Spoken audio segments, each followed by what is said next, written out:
Hello everybody, this is a continuation of the dye video that I did the other day. I did a really short one about dyeing with madder root, about how I started the process of putting the dye into one of these filters because it helps to keep the powder from going everywhere.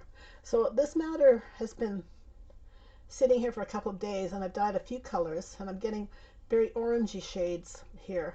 But I think if you change the pH, because right now it's quite acidic, if you change the pH to a high pH, it should change the color slightly. So I'm just going to do that. I like to use soda ash rather than calcium carbonate because I find the calcium carbonate in my particular water system that we have seems to turn very sticky in the bottom and stuff. So soda ash seems to work a bit better. I'm just going to check with the pH level first. Oh, yes.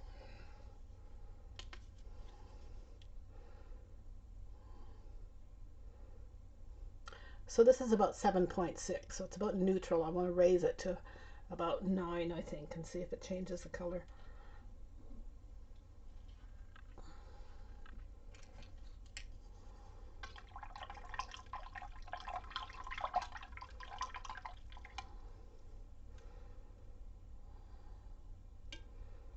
So that's about 9.5 now.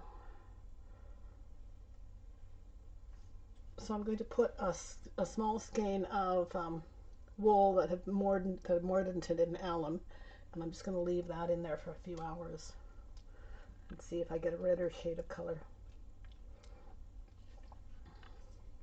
I have it set to low on the slow cooker. I'm just going to put the lid on it. Now this one was a Brazil wood or a SAPPAN wood dye bath that I had going last week. And it ran out because all of the last batch that I got out of it was a very pale kind of pink. So I put more sappanwood in a beaker. I put them in 10 grams. And because sappanwood comes from a wood chip, when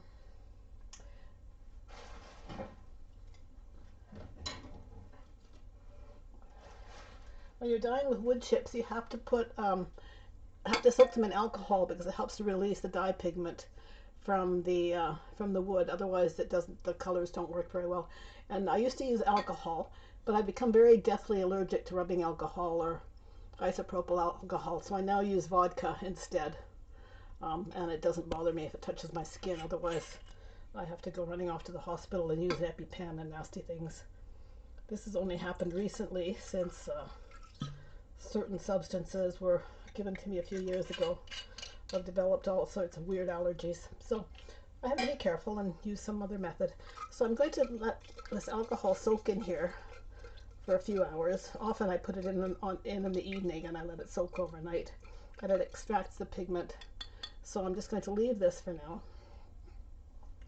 and I will come back later and put the first batch of yarn in.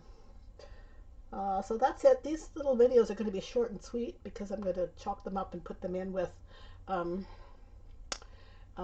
written instructions for how to work with the dyes.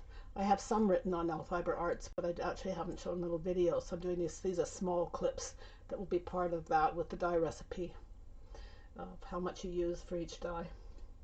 So thanks for watching, and come back later and we'll see what happens with this.